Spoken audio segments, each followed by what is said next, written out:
Well, this fall, Virginia voters are also voting on how leaders draw our political districts. Amendment 1 is a yes or no question on the ballot and on the issue of how redistricting works in the Commonwealth.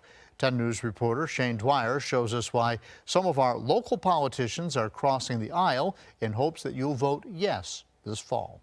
Wednesday night, progressive Democrats gathered virtually for a discussion with Fair Maps Virginia. Roanoke delegate Sam Razul taking center stage, sharing why people should care about Amendment 1. Gerrymandering and the ability to be able to draw these districts in such a way that would so disproportionately skew things. Virginia's political districts are drawn every 10 years on the census by the General Assembly, typically favoring the party currently in power. And every time new lines are drawn, the minority party challenges, saying the districts are unfair. And one of the most impactful things that we do as legislators is draw lines.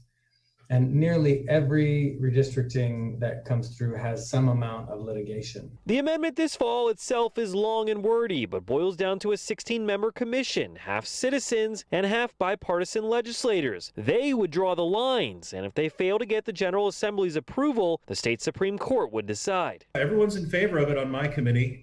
We considered this at our meeting in August, and we unanimously recommended a yes vote. Charlie Nave is the chair of the Roanoke City Republican Committee. Republicans across the state support it, but Democrats are split because they're poised to benefit this time around. Nave says this is the time to unify and create a solution moving forward. This measure tries to take the redistricting function away from politicians to a certain extent and put it in the hands of some other people who might have cooler heads. In Roanoke, Shane Dwyer, 10 News, working for you.